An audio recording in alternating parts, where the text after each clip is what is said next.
Hey, everybody. My name is Jim Farmer. I'm the festival director of Out on Film in Atlanta. Earlier this year, we lost a very important and pivotal member of the filmmaking community as well as the LGBT community, Ash Christian. In conjunction with the North American Queer Festival Alliance, we wanted to pay tribute to Ash and his legacy and career today. We have some very special guests. I'm going to let them introduce themselves, and then we're going to ask a few questions and talk a little bit about Ash. So we'll start with Kat. I'm Kat Setzer. I'm the Director of Programming of the Imagination Film Festival in Montreal, Montreal's queer film festival. And that's about it. Okay. Michael. I'm Michael Urie. I'm an actor, etc., but mostly an actor. And I appeared in a film of Ash's called Petunia, and got to know him working on that. And then from there was the beneficiary of his producing skills a few times, and often his taste, because I saw a lot of his work and he had incredible taste. And Kelly. Hi, everyone. I'm Kelly Burkhart. I'm a filmmaker and photographer residing in Philly. I've worked with Ash for multiple years as a programmer for a festival on the distribution side through TLA Releasing, and then also had the absolute pleasure to executive produce Miles, in which he produced. So I was glad to be a part with him on a project. And thank you again, Jim, for doing this. Thank you all for joining us. I just wanted to sort of go around the room a little bit and just talk a little bit about what it was like to work with Ash. You know, what kind of memories you have working with him. We'll start with you, Kelly.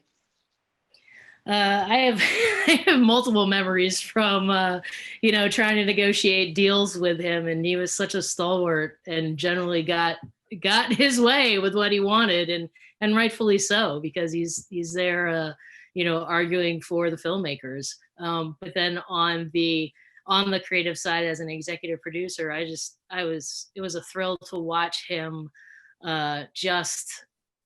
kind of orchestrate, and he dealt with a lot of stressful things, as film productions are, to there's no money and what are we feeding people, to someone's got to go out and pick up half and half, so we got to go do that. So I learned an incredible amount from him. Michael. I also learned a lot from him. I first met him at a party in our apartment. He had been friends with my partner, and he was just in the apartment one time, and we were like suddenly in a crowd in a hallway, and he had beer, and he just walked in and he said, "I was invited." I said, "Great, come on in." I mean, it was a big party, so there were a lot of people like that. But then after that, I was like, Ryan was like, "That guy is really good. We have to watch his movies." And so we watched some, and then he asked me to be in Petunia. And it was watching him make Petunia that he directed it and produced it and co-wrote it with Teresa Bennett, and watching him lead that set, because he'd already, this was maybe 10 years ago, and he was young. And Yes. He'd already made several movies, and he knew, and he's an actor too, so he knew how to run a set. And I had some experience on sets. I had spent time on TV and had done a little bit of independent film, but that was really my first indie experience, where I was on set a lot, watching how it got made, how the sausage was made, and seeing a true indie filmmaking renaissance man.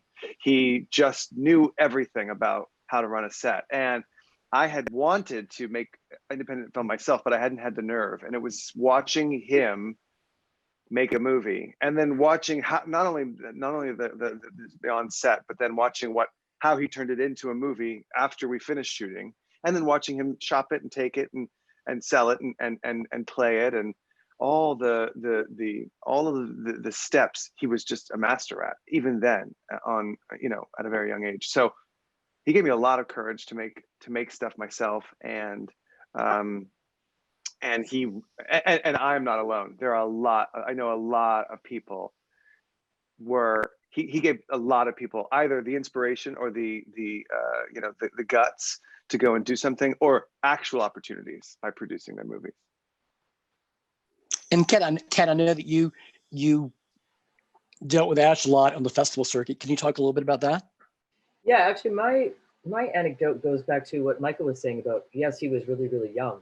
I met him first in 2006 with his first film, Fat Girls. And yes, he was very, very young. I met him at Outfest, and I recall it was whatever the bar is beside the Orpheum Theater where the opening night is. And I remember meeting this like interesting young fellow and kind of corrupting him and saying, come on, let's go get a drink, you know? Like, it's like, let's continue. Go get a drink beside there. And we were there and he was like, give me a whiskey neat, you know, he's like very bold about it. And then he kind of gets freaked out and he's like, no shit, I'm not 21 yet. And so we had to sort of hide him. And I could not believe that he was that young and was that accomplished and had, you know, directed and starred in this fantastic film that we screened. And then I saw him again 10 years later, the only other time I ever really saw him, which was interestingly at Outfest, at that same bar, when he was there with Hurricane Bianca. And we had this whole conversation about, yeah, I saw you. I remember seeing you, you know, this when you were 21. Remember? And he was all like, you know, I'll get the rounds now. No problem. No problem. And that was actually really, really quite delightful. We also shared a birthday.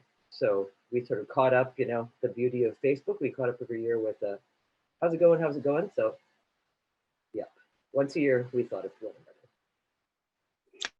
People seem to absolutely love working with Ash. I mean, both Miles and Petunia had these amazing ensemble casts. Can you talk a little bit about what it was like on set and why people loved working with him so much? We'll start with you, Kelly.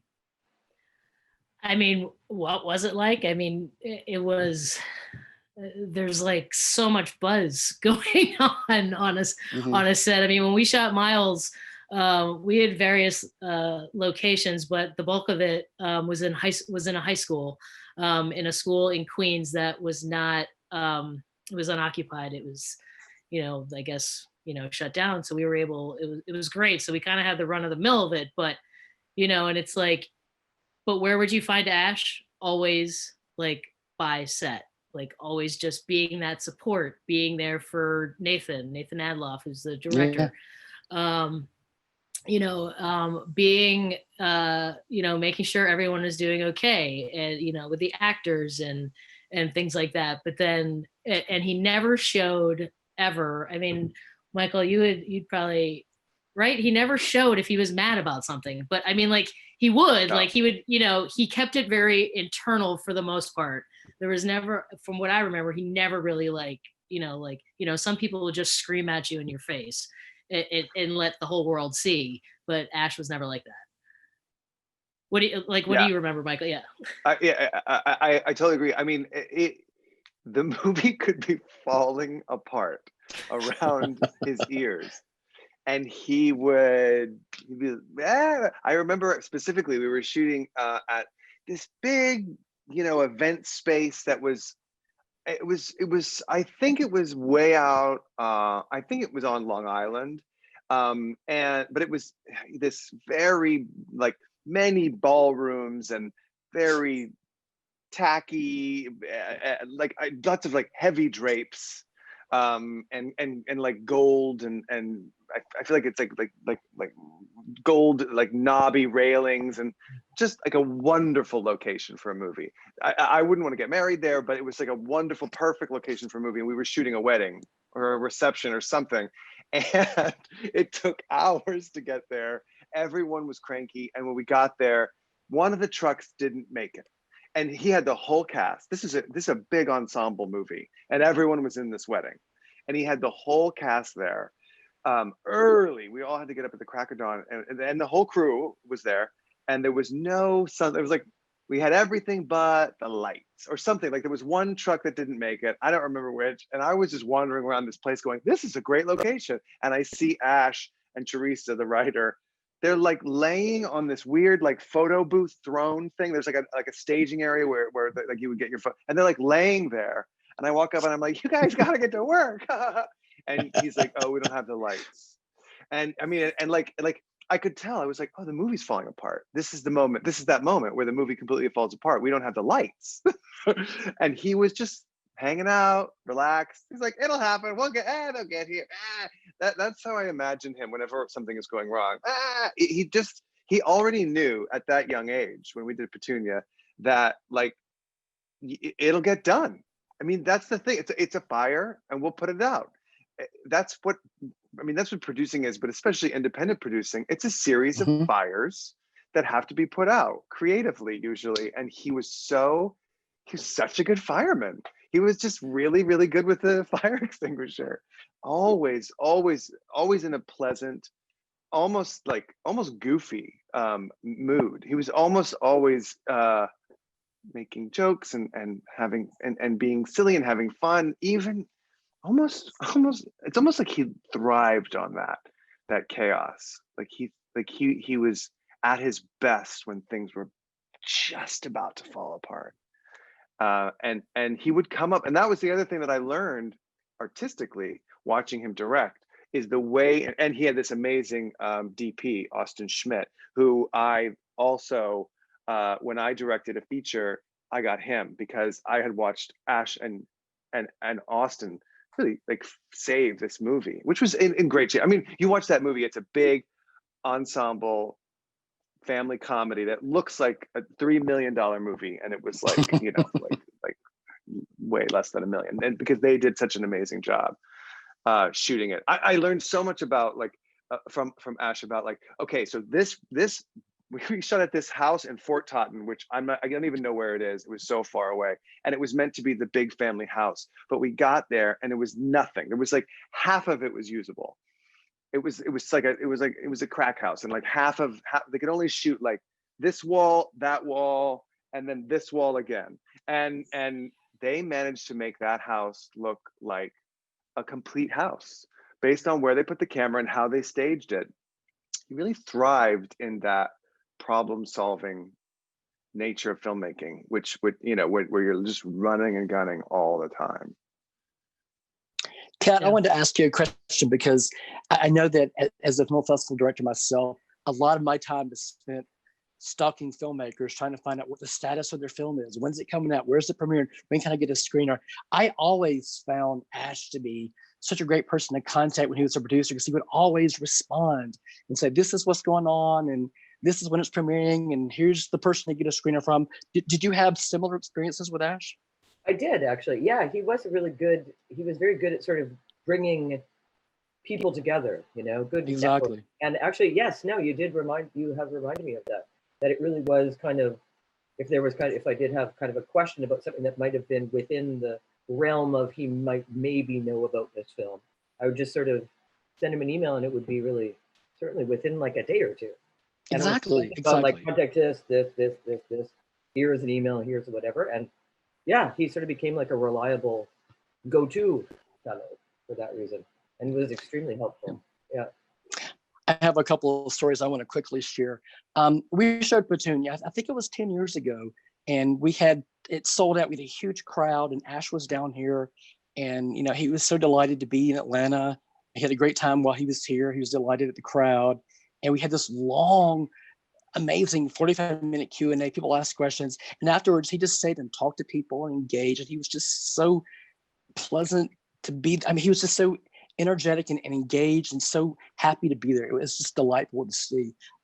That's one of the memories I had. Another one was for 1985. We showed Yen Tan's short film the same name, and then we wanted to show the feature. So of course, when the feature sort of came to prominence, we were stalking everybody to find out when it was coming out and when we could show it. I really wanted to see this film, but I deliberately held out. Instead of watching the screen at home, I deliberately waited to see the film at Frameline with 1,400 other people. And that film just absolutely gutted me. And I went up to Ash afterwards, and I could barely talk. It was like, thank you. I mean, it was just such amazing. So those are my two favorite Ash stories.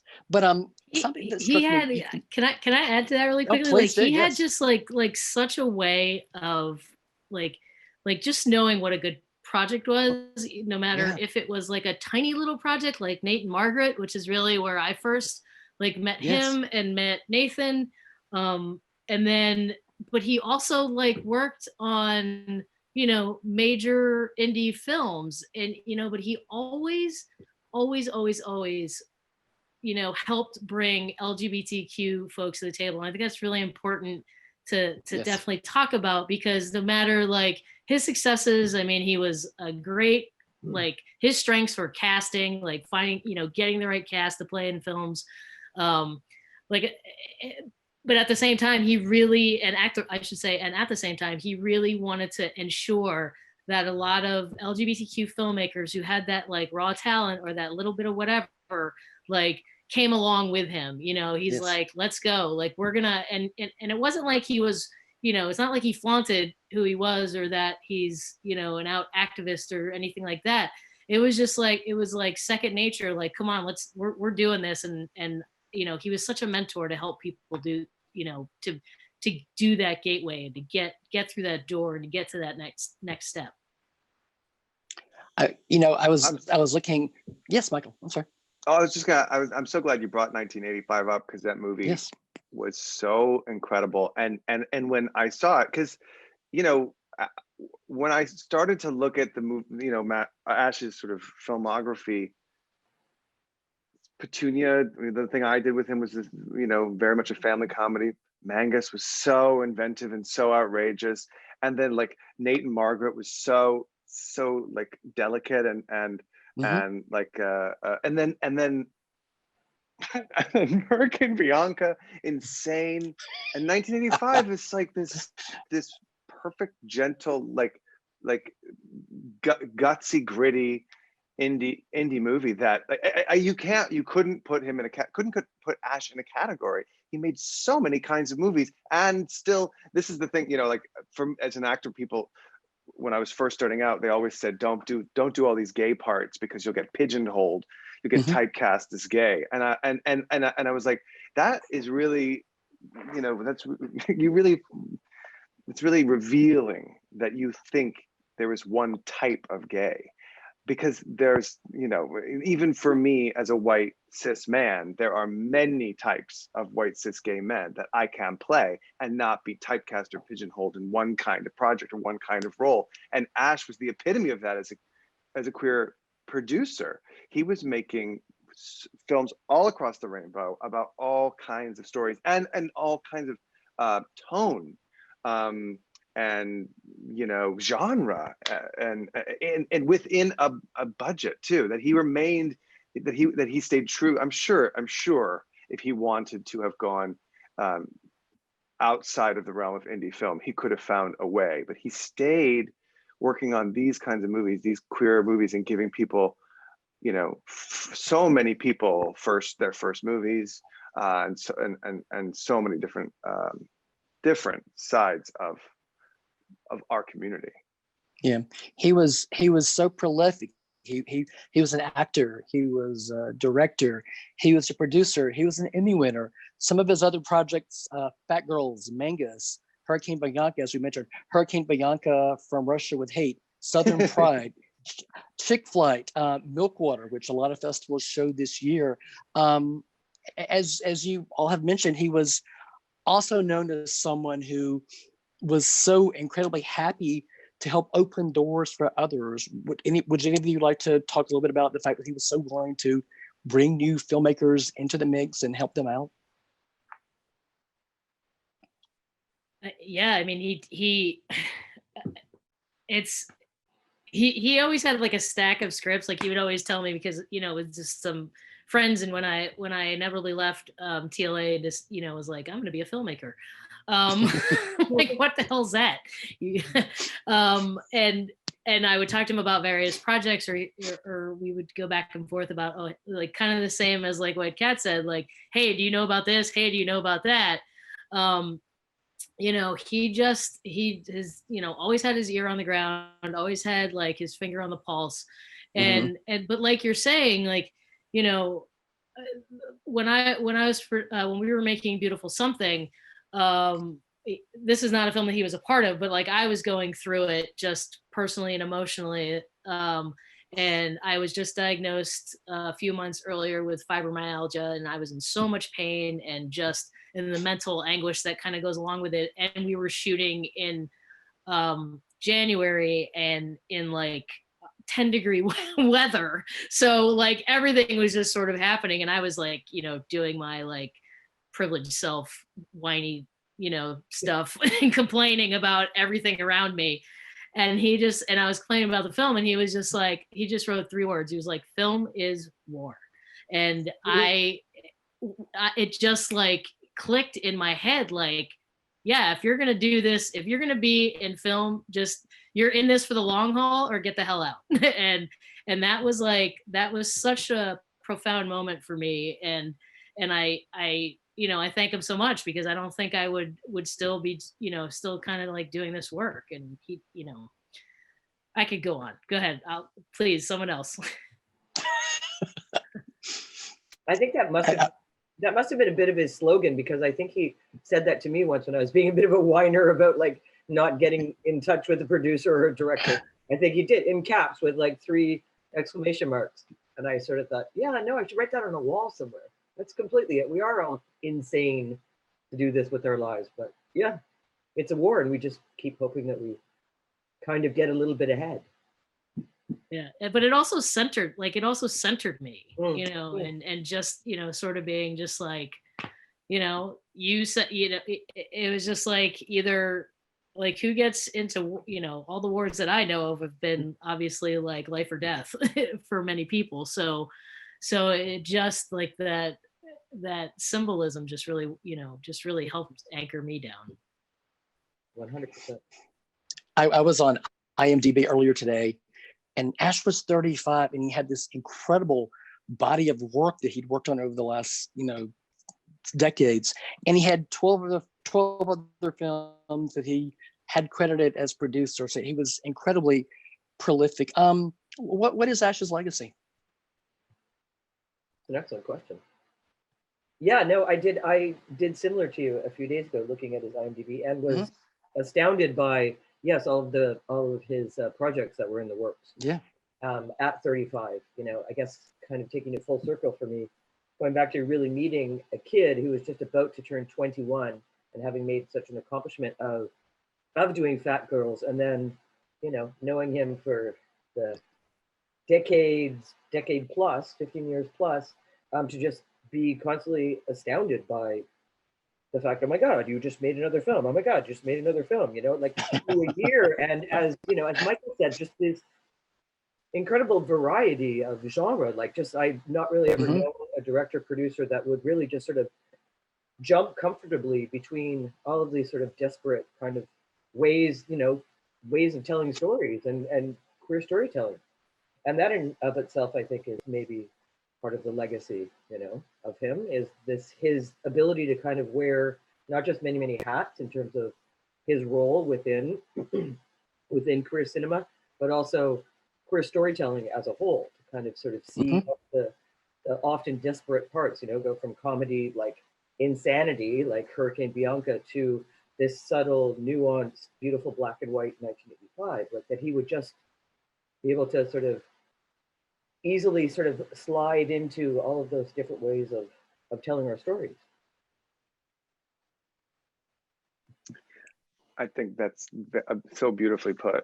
And that, I think, is probably his legacy. I think that the thing that won't be seen as much but will be felt is the way he touched so many people and how they picked up things from him. Like, I think about how much I picked up from him just on one movie. You know, we really worked together on that one movie, and then he was a producer on the feature that I directed, and I don't think we ever actually worked together again. But I picked up so much from him, and just on that one movie, and watching his career. But it's going to be not just the people who he literally gave opportunities to, who he actually like produced their debut, feature directing debut, or actually hired to play an incredible role, but to the people who worked with him and then went on to sort of spread his gospel and do things the way he did, even if it's like one aspect of the way he worked. Like, he was such a singular, audacious guy, filmmaker, and all these people who worked with him took something away from it. And it's sort of like, I sort of imagine the unseen legacy being how so many queer filmmakers have gone on to spread a little ash. That sounds weird, but to spread to spread a little but to, like, you know, take that out into the world and keep his legacy alive in that way. I think that's how, because I will always think of him when it comes to movies and making movies and you know, being on an independent set or you know, behind the camera. I think I'll always think about him and what I learned from him. Yeah, legacy is it's a really interesting word, because we only think that it's about you know, like, oh, this, you know, it's about a great body of work, but it's also about exactly what everyone has also said, in that, you know, he provided so many tools for so many filmmakers and producers and directors and writers and actors. And I mean, like, Mhm. you know, that triple threat of knowing everything. And I think every single person that has worked on a project, he then, you know, at sometimes they would then keep, you know, tagging along, and they would, meaning like there would be another project that they may get, you know, be a part of. And then that is like that doorway that just opened that person up into, you know, like whatever, you know, to the next step, the next level. I mean, I keep talking about Nathan because, you know, Miles was such a wonderful little film. And I mean, Yeah. the cast of characters, I'm sorry, the actors and that were a part of that, Molly Shannon, Paul Reiser, T. Pyle, Stephen Root, like, are you kidding me? Like, these are like, I mean, prior to Missy doing Miles, she had done like a multi-million-dollar, and I'm talking like 25+ million-dollar film prior to that, or something like that. Like, and because of their relationship, like Ash just helped provide people with opportunities. And I think that's his legacy. I think we're all his legacy. And, you know, obviously his films and his projects, but it's like us as we are moving on. Like, I'm so bummed I didn't get a chance to tell him about the next project that I'm working on, because I know he would have been like, I would have asked him something and he would have been like, da, da, da, da, like, you know, connecting, or just, you know, that bit of inspiration. It wasn't just about like connecting people. He also was like your biggest champion, you know, like and even just when I switched to, you know, working full time, he was like, I love the direction you're going into. He doesn't have to do that because he probably has like 8 films that he's working on in one day. You know, it's like that hard work and determination. I mean, I think, like I said, I think we're all his legacy, as well as his incredible body of work. That's beautifully said. I wanted to read something right quick.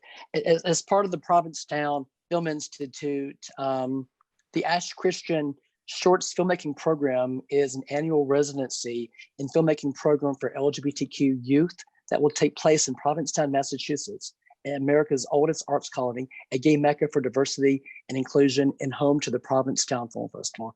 That is where Ashton's work was showcased and celebrated throughout his distinguished career. I think that's just so special to hear about that. I'm getting chills. Thank you all. Like, it's incredible. Yeah, exactly.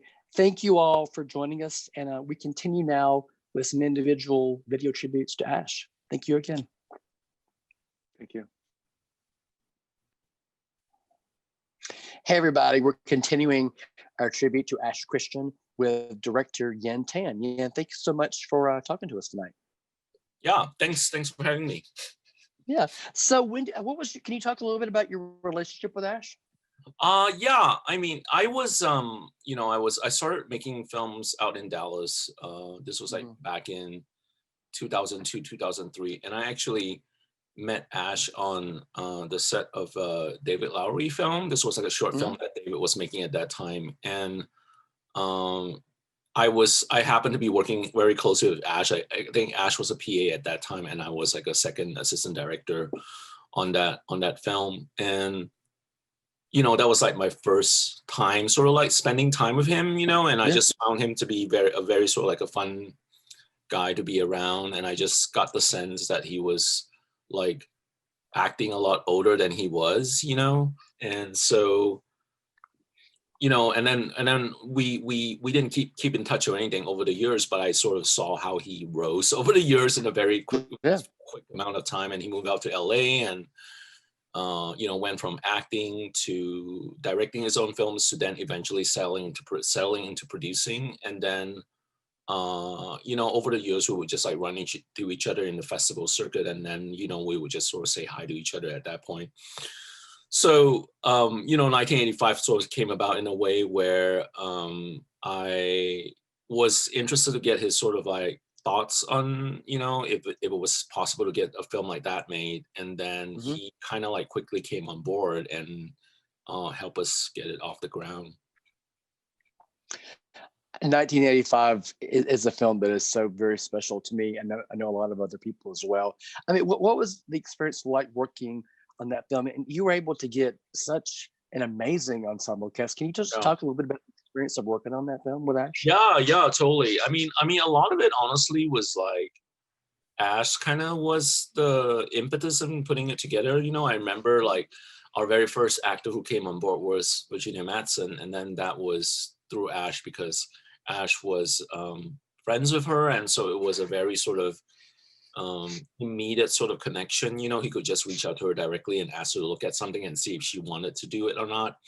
And so it's sort of just like trickle from there, you know, in terms of getting all the other actors on board, because we were such a small film that we weren't able to like just hire a casting director to pull together the actors. So a lot of it was kind of like through his sort of relationship that he had with actors or relationship that he had with like agents and managers, you know, which I think in hindsight was very crucial in that, you know, it was able to sort of like being pushed through, because, you know, every time you put out an independent script, you know, it's like the gatekeepers are inclined to sort of like not let their clients read it because there's like no money involved. And then I think because of Ash's sort of like relationship with a lot of people in the industry, he was managed to just sort of like push that through. Yeah. Ash had this reputation for being someone who was just so very approachable, and also someone who opened doors for so many people. Can you talk a little bit about the fact that, you know, he was able to open doors so freely and easily to other artists? Yeah, I mean, I think Ash was able to open doors because of the relationships he was able to build and facilitate over the years. You know, I think I think he had an eye for these kind of things in terms of the relationships he was like, the friendships he had with people and the way he connected with people and stuff. And I think that's kind of like a skill set that a lot of people don't have, you know. And I think in Ash's way, he sort of did it on his own terms. And I think, you know, I mean, part of sort of what the bigger picture that we're losing as a film community is that we are sort of like we're getting like the short charge version of what he could have become, you know. And I think the fact that he managed to do so much at such a young age is a testament that he could have done a lot more if he was around longer. We were talking earlier today about Ash's diversity, the fact that he could work on a film like Hurricane Bianca, you know, Mangus, so many projects, and then turn around and do something as beautiful and lyrical as 1985. What do you think? I mean, what I loved about Ash is that obviously he was such a huge component in the film industry, but also in terms of LGBTQ storytelling. Can you talk a little bit about his dedication to telling LGBT stories? Yeah, I mean, Ash, when I first met Ash, I never got the sense that he was ever not out, you know. I think I think he came out as soon as he could, you know. And I think his mother Pam was like very supportive of that, you know. And I think he never had to sort of hide in that way, you know. And I think I think that came across in the kind of works that he made himself and the works he was producing for others, because I think LGBTQ visibility and those kind of things are something he holds close to his heart. So I think Mhm. that was always like I think it meant to him personally that it was important to get those stories made and told. Yeah. What do you think his legacy is? Ash's legacy. I think his legacy is that I honestly don't know anyone else who did as much as he did in 35 years of his life. Exactly. You know, of one's just the average person's life, to be able to do however much he did in 35 years, and a lot of it was fairly not noteworthy stuff, is very impressive, you know. And I think I feel like that's gonna be his legacy, that like a lot of people could never compete with, you know, because it's pretty remarkable what he did. Exactly. And again, like I said earlier, it's kind of like we are all cheated, really, you know, that we don't get to see more of what he could have done if he was around with us longer. Yeah. All right. Yeah, and thank you so very much. Again, I've told you this before, but I'm such 1985 will Thank always be you. one of my favorite films. Thank you, so Jim. thank you and Ash for putting that together. And stay tuned for a few more video tributes for Ash. Okay. Thanks so much. All right. Thank you so much, Jim. Take care. No, Happy no, holidays. no. Hey, Francis Fisher here. A message to Ash and all of his good friends and family. I'm here in smoky, pandemic-ridden Los Angeles, sending a message to everybody. And one of the stories I guess I could tell is those bonfires every night after we worked. The bonding between the cast and crew was extraordinary. And I'll never forget that night when Steve Howie drove up in a limousine around midnight, and we all stumbled toward the car, and his eyes were like, what kind of hippie stuff is going on? He thought maybe he was delivered to a loony bin. But after a shot of whiskey, he joined the crew. Love him dearly. Love Ash. I'm so missing him. But you know what? He's in heaven, and we're living here in hell. God bless you all. Ash and I met about 10 years ago at the Sidewalk Film Festival, and I had a script for my first feature that I asked him to read and see what he thought. And I did, and the next summer we were filming that in Chicago, and he helped me sell it. And we did it a few years later with my feature Miles. Ash really had a gift for putting together movies and for elevating the voices of the underdogs, elevating first-time filmmakers. I will always remember you, Ash, as the guy who gave me my first shot, and so many of the professional relationships and the friendships that I've made since meeting you. So many of those roads lead back to you, Ash, and I'm just so grateful to you. I miss you. I love you. And cheers, Mary.